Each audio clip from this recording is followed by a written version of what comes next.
आपका स्वागत है।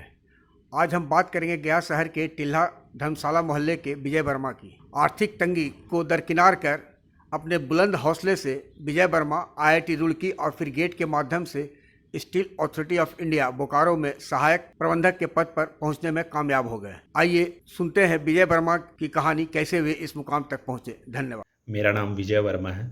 आईआईटी रुड़की से बीटेक करके वर्तमान में स्टील अथॉरिटी ऑफ इंडिया में असिस्टेंट मैनेजर के तौर पर कार्यरत हूँ। मैं मगध सुपर 30 के 2011-13 बैच का विद्यार्थी रह चुका हूँ। इस बात को काफ़ी समय बीत चुके हैं, लेकिन जब भी उन पुराने बिताए हुए पलों को याद करता हूँ तो एक बड़ा ही गौरव का अनुभव प्राप्त होता है, क्योंकि मैं उस संस्थान से जुड़ा हुआ हूँ जो पिछले 12 साल से लगातार मुझ जैसे न जाने कितने ही विद्यार्थियों का जीवन संवारते आए हैं।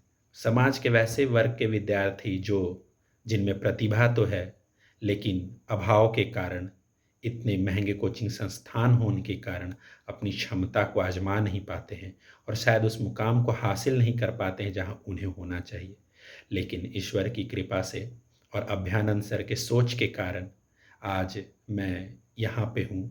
तो उन गुरुओं को सबसे पहले नमन करना चाहता हूँ जिन्होंने मुझे संवारा। हमारे बीएन सर, ब्रिजबिहारी सर और प्रमोद सर, साथ में गीता दादी। अगर सुपर 30 के जनक अभ्यानंद सर की बात करें तो वो मेरे और मुझ जैसे न जाने कितने ही विद्यार्थियों के लिए एक फरिश्ते के तौर पर हैं, जिन्होंने सुपर 30 जैसा खूबसूरत कॉन्सेप्ट पूरे भारत में फैलाया और पूरे विश्व को दिया कि समाज के लोग ही अगर चाह लें तो समाज के वंचित वर्ग का कल्याण कर सकते हैं। वैसे तो उनके साथ बहुत इंटरेक्शन हुए हैं, जब भी वो इंस्पायरिंग और मोटिवेटिंग रहा है। और जब कभी हमारे मगध सुपर 30 आते तो हम विद्यार्थियों में एक अलग ही उत्साह रहता था। सीधे क्लासरूम में आना कि आप लोगों का पढ़ाई लिखाई कैसा चल रहा है। उसके बाद जिस विद्यार्थी ने सबसे पहले जो भी सवाल छेड़ दिया, उसके आसपास ही पूरा इंटरेक्शन हमारा उस दिन का रहा। और उनका हमेशा से फोकस इसी बात पे रहा है कि बिल्कुल आप बेसिक्स पे जाके सवाल को सोचना शुरू कीजिए, क्योंकि किसी भी कॉन्सेप्ट का बेसिक कभी नहीं बदलता, वो हमेशा वही रहता है जो हर सवाल के लिए हो। तो उनका हमेशा से फोकस रहा है बेसिक्स पे जाकर बातें करना, और वो हर एक सवाल को, कभी किसी भी सवाल का उन्होंने आज तक क्लियर आंसर नहीं दिया। वो हमेशा हमसे ही बातें करते और हमसे ही उल्टा सवाल ऐसा करते कि आप कहाँ तक बेसिक्स आप जानते हैं, कहाँ से बेसिक्स आप जानकर और फिर उस सवाल को सोचना शुरू करते हैं।